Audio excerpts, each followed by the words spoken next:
Sumainyo ang Panginoon. At sumaiyo rin. Ang mabuting balita ng Panginoon ayon kay San Marcos. Papuri sa iyo, Panginoon. Noong panahong iyon, nagpakita si Jesus sa 11 at sinabi sa kanila, "Humayo kayo sa buong sanlibutan at ipangaral ninyo sa lahat ang mabuting balita. Ang sumasampalataya at magpabinyag ay maliligtas, ngunit ang hindi sumampalataya ay parurusahan. Ang mga sumampalataya ay magtataglay ng ganitong tanda ng kapangyarihan sa pangalan ko'y magpapalayas sila ng mga demonyo at magsasalita ng ibang wika. Sila'y hindi dumampot man ng ahas o uminom ng lason, at gagaling ang mga may sakit na mapatungan ng kanilang kamay."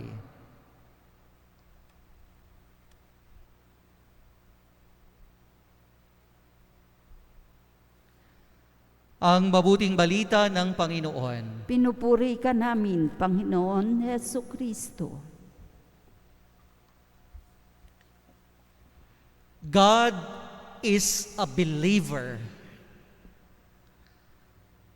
God is a believer in people.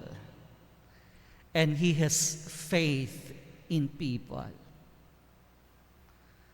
Alam nyo, tayo, we profess our faith in God. We profess that we believe in God. Pero ngayong ipinagdiriwang natin ang kapistahan ng pagbabagong buhay ni Apostol San Pablo, the conversion of Saint Paul, it reminds us that God also believes in people. That God also has faith in people. Kaya nga sa buong New Testament, isa sa pinakamagandang kwento is the conversion of Saint Paul. Dahil ipinapaalala sa atin, even in the worst kind of people, God still believes in them. God still has faith in them. Can you just imagine, alam naman po natin ang kwento ni San Pablo, no? Bago siya naging apostol, he was a persecutor of Christians.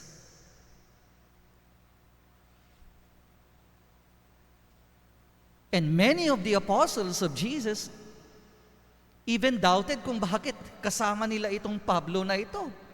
Dahil kilala si San Pablo, a tormentor, persecutor of Christians.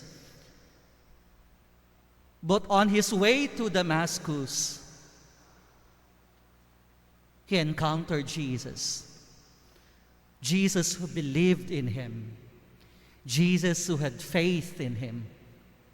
Kaya nga, from a persecutor of Christians, he became the apostle to the Gentiles. Ito yung napakagandang mensahe para sa atin eh. Because it can happen sa mga tao, hindi lang sa personal natin, kundi sa ibang tao. It can happen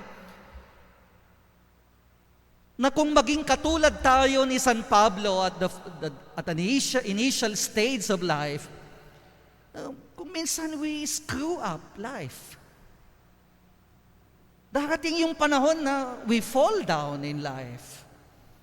Na naging balubaluktot ang buhay natin, walang kadire-direksyon, most probably because we have done stupid things in life, we screwed up in life, kagulo-gulo ang buhay natin. But the tendency, kasi pag nangyari yan, we lose our faith in ourselves. Kumbaga pwedeng mangyari na hindi ka na believe sa sarili mo. That you lose your faith and belief in yourself. And that can also happen to other people.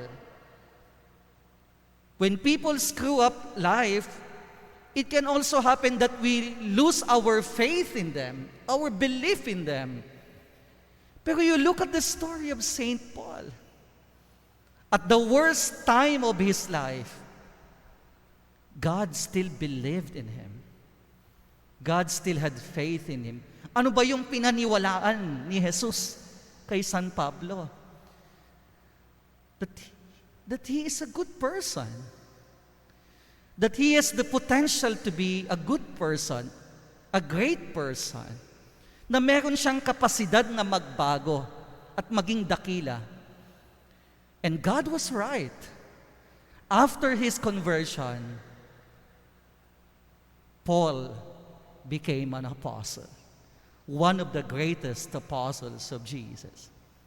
It started with God's faith and belief in him. Siguro dumating yung din kay San Pablo na wala na rin siyang tiwala sa sarili niya. It can happen. Most probably, St. Paul did not believe in his goodness anymore. Most probably, he did not have faith in himself already na pwede siya magbago. But Jesus had faith in him. Kaya nga nagbago siya.